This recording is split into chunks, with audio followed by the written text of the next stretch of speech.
साधारण झगड़ा नहीं है, यह वास्तविक दुनिया के दांव पर लगे अरबपतियों का झगड़ा है। हर अपमान निवेशकों को परेशान कर सकता है, हर ट्वीट बाजार को हिला सकता है, और समय बिल्कुल खराब है।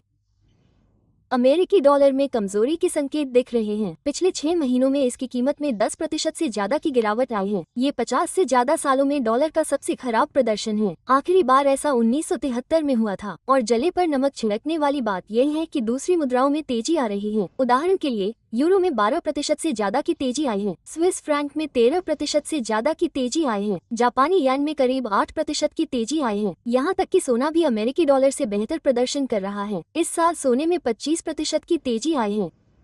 साथ ही जोखिम भरी मुद्राएं अमेरिकी डॉलर से बेहतर प्रदर्शन कर रही हैं, जैसे घाना सीडी, ताइवानी डॉलर और मेक्सिको का पीआईओ। इन सभी में दोहरे अंकों में बढ़त दर्ज की गई है।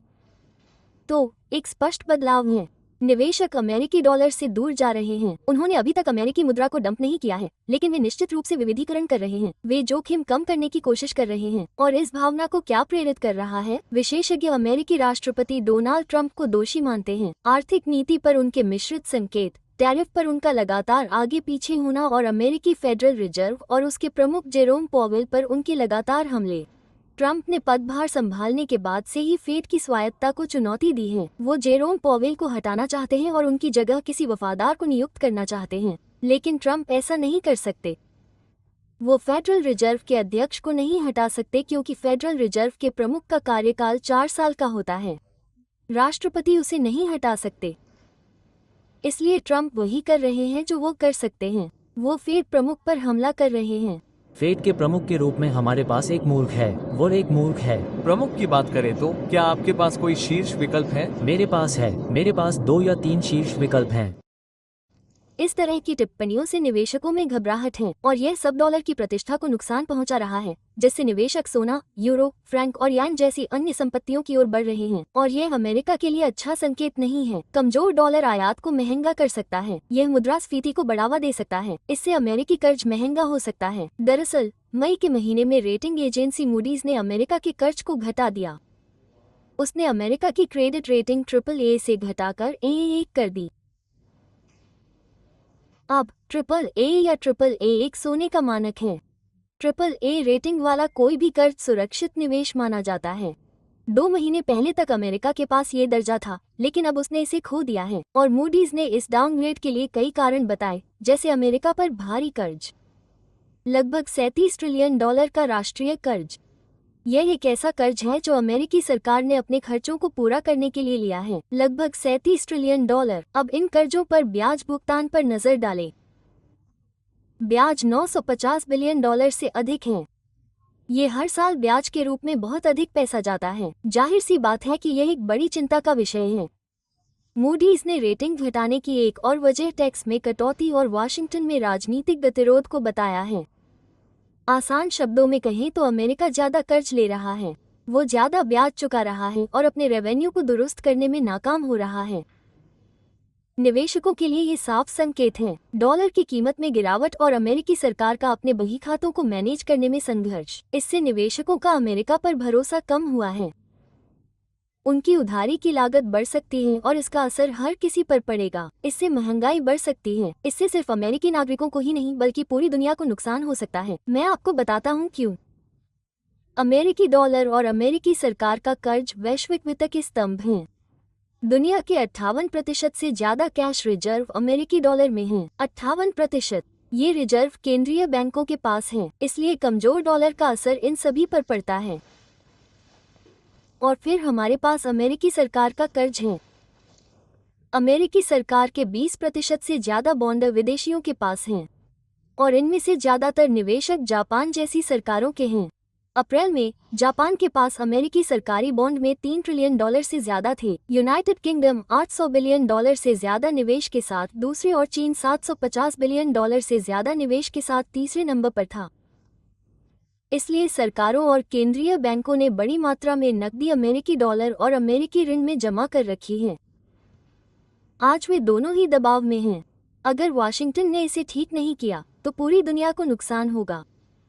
इसलिए ट्रंप चीजों को हिलाकर रख सकते हैं और यथास्थिति को बिगाड़ सकते हैं। उनकी साहसिक शैली उन्हें वोट और अनुयायी दिला सकती है, लेकिन वैश्विक अर्थव्यवस्था के बाजारों के लिए उनकी अनिश्चित नीतियां बड़े जोखिम पैदा करती। हाय दोस्तों, वेलकम टू डेली ब्लॉग उभरता भारत चैनल। मैं हूं आपकी होस्ट रूबी ठाकुर। दोस्तों, आप मेरे चैनल को लाइक, सब्सक्राइब और शेयर करें। आपके सपोर्ट से ही मेरा चैनल ग्रो हो सकता है। तो दोस्तों, आज जिस टॉपिक पर वीडियो बना रही हूं वो है ट्रम्प इन ट्रबल। ट्रबल में क्यों ट्रम्प आया है? डॉलर डाउन हो गया है, टैरिफ वार अमेरिका में हलचल मचा दिया है।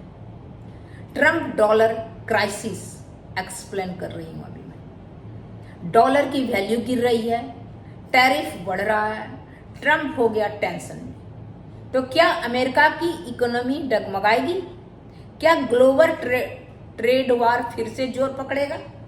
तो चलिए जानते हैं इस नए इकोनॉमिक ड्रामा की पूरी कहानी। Donald Trump versus the dollar crisis. Dollar क्यों गिरा? Why is the dollar down? हाल में ही डॉलर की वैल्यू यूरो और अन्य मुद्राओं के मुकाबले कम हो गए। एक्सपर्ट क्या कहते हैं?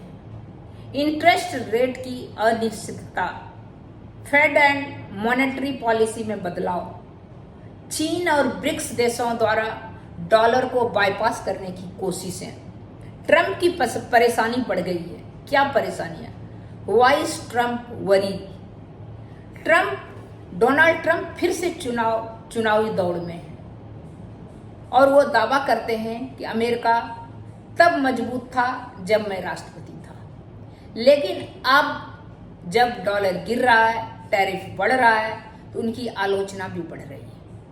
ट्रम्प का कहना है कि बाइडेन की नीतियों ने अमेरिका की ताकत को कमजोर किया है। टैरिफ वार फिर से शुरू हो गई। चीन, मैक्सिको, यूरोप से आयात की टैरिफ बढ़ाए जा रहे हैं। इससे एक्सपोर्ट परेशान है, एक्सपोर्टर। ग्लोबल मार्केट अस्थिर है और 2018-19 में ट्रम्प युग की याद दिला रहा है, जब टैरिफ वार ने पूरी दुनिया को हिला दिया था। असली इशू क्या है? What is the real problem? यह सिर्फ डॉलर का गिरावट या टैरिफ नहीं है, यह है यूएस के ग्लोबल इकोनॉमी लीडरशिप पर सवाल। अगर ट्रम्प दोबारा आए तो क्या अमेरिका फिर से इकोनॉमिक नेशनलिज्म को अपनाएगा? तो ट्रम्प के आने से ये जो डॉलर में अस्थिरता आ गया है, क्या ये ट्रम्प के आने से हुआ है? डॉलर में गिरावट की पीछे का वजह क्या है? ट्रम्प रिएक्शन और राजनीति, उसका बयान। टैरिफ वार का असर है ग्लोबल इकोनॉमी पर। बहुत सोच समझ के ट्रम्प को भी टैरिफ बढ़ाना चाहिए। टैरिफ नहीं बढ़ाने से, क्योंकि सारा जितना भी सामान है वो बाहर से आता है यूएस में, तो अगर बढ़ाएंगे तो वहाँ का भी जो जनरल पब्लिक है यूएस का, वो भी इफेक्टिव होगा। हर चीज़ वहाँ से मैक्सिको का बढ़ा देगा तो वहाँ प्रॉब्लम आएगा, या और जगह से बढ़ाएगा तो चाइना का बढ़ा दिया, मैक्सिको का बढ़ा दिया, हर जगह का बढ़ा दिया, तो उससे क्या है कि सब जगह वो, उससे खाली दूसरा ही कंट्री नहीं, यूएस भी उससे इफेक्टिव होगा, क्योंकि यूएस का बहुत सारे जो है गुड्स बाहर से आते हैं, तो जिसके कारण इसका जो है डॉलर की वैल्यू में गिरावट आ रहा है, ग्लोबल टैरिफ यूज के कारण। तो इसीलिए उसको सोच समझ के, टैरिफ अगर बढ़ाता है तो सोच समझ के बढ़ाए, नहीं तो और जो है चीन और ब्रिक्स देश जो है डॉलर को बाईपास करके अपने करेंसी में वो बिजनेस कर रहा है, डॉलर को नहीं ले रहा है। तो ये एक डॉलर का नेगलेक्ट करना हुआ। साथ में ये जो टैरिफ बढ़ा दिया है, तो कुछ जो क्या बोलते हैं देश है, इन लोग का ब्रिक्स देश 7, 5, 6 जो बनाते हैं ये लोग, उसमें जैसे अपने ही करेंसी में आदान प्रदान होता है। अपने देश से सामान उसको अपने करेंसी में देगा, उसका सामान अपने करेंसी में लेगा, तो फिर डॉलर का वहाँ यूज नहीं होता है। तो इसके कारण भी डॉलर में गिरावट आया है। तो अब जो है, अब अब ट्रंप को, डोनाल्ड ट्रंप को सोचने का जरूरत है कि आखिर क्या किया जाए जो फिर अस्थिर हो डॉलर, और हर अपना करेंसी के बजाय डॉलर को यूज करे पूरा वर्ल्ड, जैसे पहले करता था अभी भी करे। तो तब तक दोस्तों इतना ही, फिर मिलती हूँ अगले कुछ न्यू इंटरेस्टिंग कंटेंट के साथ। और आप भी बताइएगा कि डॉलर का वैल्यू क्यों गिर रहा है, क्यों डाउन पे जा रहा है डॉलर? डोनाल्ड ट्रंप के कारण जा रहा है या अपने आप वो जो ब्रिक्स देश जो आपस में जुड़ रहे हैं उसके कारण जा रहा है? तब तक इतना ही, नमस्कार।